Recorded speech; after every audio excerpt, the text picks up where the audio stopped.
5 stars, 5 World Cups, countless legends. You know, no nation on earth has shaped the history of football quite like Brazil. They're the birthplace of absolute icons, the nation that literally turned the beautiful game into pure art, and the only country on the planet to play in every single FIFA World Cup.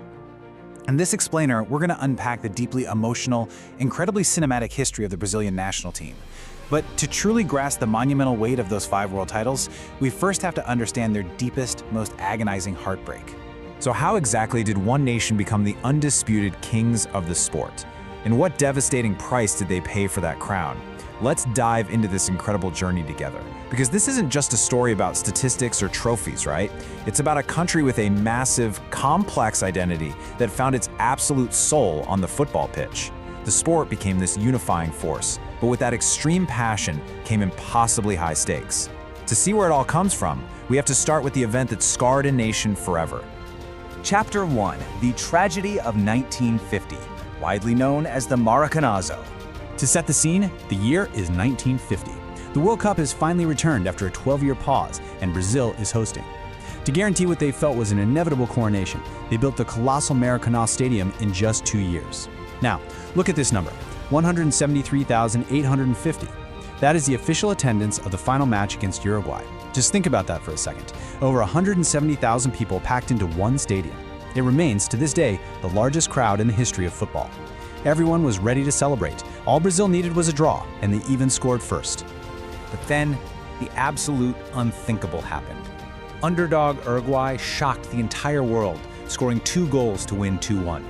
The trauma of this loss was so deep, so piercing, that Brazil's goalkeeper, Moacir Barbosa, was instantly scapegoated. He was treated like a total pariah for the rest of his life. His own words perfectly capture the tragedy. Under Brazilian law, the maximum sentence is 30 years, but my imprisonment has been for 50 years. He carried the weight of a national tragedy on his shoulders, treated like a criminal for half a century, just for failing to stop a football. The aftermath of the Maracanazo literally broke the nation. I mean, it was a legitimate medical and societal emergency.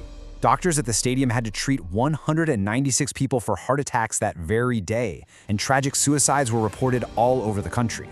The trauma lingered for decades.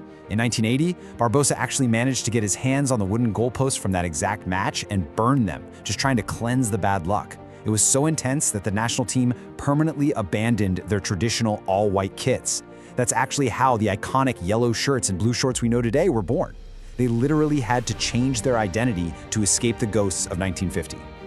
On that devastating afternoon, millions of Brazilians wept.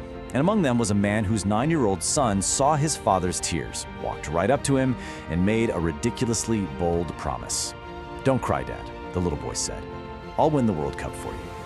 That crying 9-year-old, his name was Edson Arantes de Nascimento. The world would come to know him as Pelé. And that single emotional moment set the stage for the greatest redemption story in sports history. Chapter 2. Pelé and the 1958 redemption. Brazil was absolutely desperate to erase the nightmare of 1950. Now, the path wasn't perfectly smooth right away. They had a really disappointing quarterfinal exit against Hungary in 1954. But by 1958, they arrived in Sweden with a radically transformed squad. They had completely overhauled their tactics, they brought in a sports psychologist, which was unheard of at the time, and most importantly, they brought that 9-year-old boy who was now a 17-year-old prodigy, ready to turn the football world upside down. Reaching the final, Brazil found themselves facing the host nation, Sweden. But there was a problem. Sweden also wore yellow. Brazil lost the coin toss, which meant they couldn't wear their new lucky colors. So they frantically bought blue shirts from a local store and hand-sewed their national badges on them right before the match. But honestly, the makeshift kits didn't matter one bit. Brazil completely dismantled Sweden 5-2, becoming the very first non-European team to win a World Cup on European soil.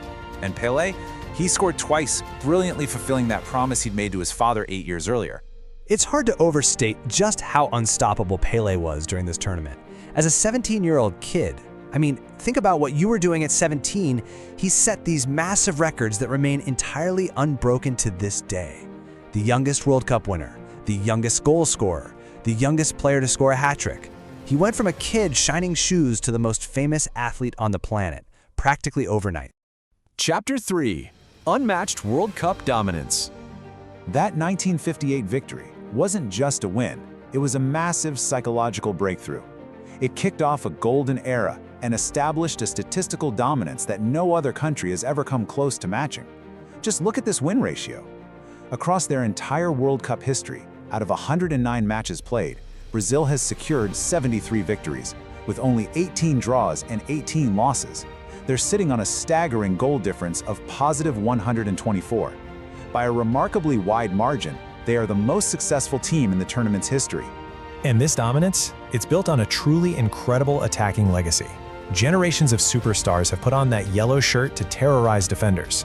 Ronaldo tops the chart with a massive 15 goals across his 3 tournaments, making him one of the highest scorers in all of World Cup history. Pelé follows up with 12 goals across 4 tournaments, right alongside absolute legends like Vavá and Jairzinho. The attacking talent this nation constantly produces is just endless. And that individual brilliance translates perfectly to team dominance. Sure, they have the most titles with 5, but what's even more mind-blowing is that they are literally the only nation on Earth that has never missed a single World Cup. 21 tournaments, 21 appearances. They hold the record for the most total points, and back in 2002, they set the record for the most wins in a single tournament by winning all 7 of their matches. Nobody else has done that. Now, while the attackers usually get all the glory, we absolutely have to highlight legendary defender Cafu. He holds the national record with 20 World Cup appearances, but even crazier than that, he achieved the mind-blowing feat of playing in 3 straight World Cup finals, 1994, 1998, and 2002, and he won 2 of them. No other player in the entire history of football has done this. It's a testament to incredible longevity and skill. Chapter 4. The Nightmare of 2014. But, as we know, history has a cruel, agonizing way of repeating itself. Decades of unmatched glory eventually brought Brazil back to immense heartbreak when they hosted the tournament again in 2014. The entire country believed this was their chance to finally rewrite the story of 1950. Instead, it resulted in a terrifying mirror image of their darkest day. In 1950, it was that shocking 2-1 defeat to Uruguay in Rio. In 2014, a day now known as the Mineirazo, it was a catastrophic, completely humiliating 7-1 slaughter by Germany in Belo Horizonte. It proved that even the undisputed kings of football can suffer monumental psychological collapses when the pressure of playing at home becomes too much. Chapter 5. An everlasting football legacy. Yet, the true story of Brazilian football isn't defined by its tragedies. It's defined by how it constantly, beautifully resurrects itself.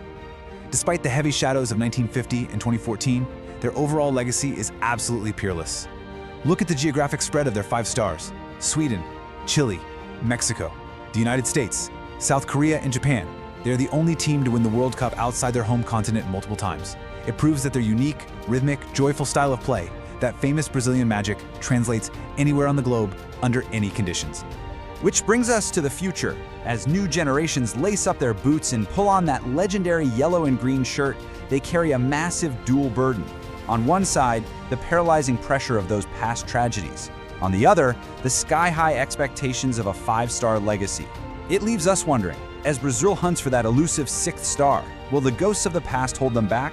Or will the brilliant, undeniable magic of Brazilian football push them to new, unimaginable heights?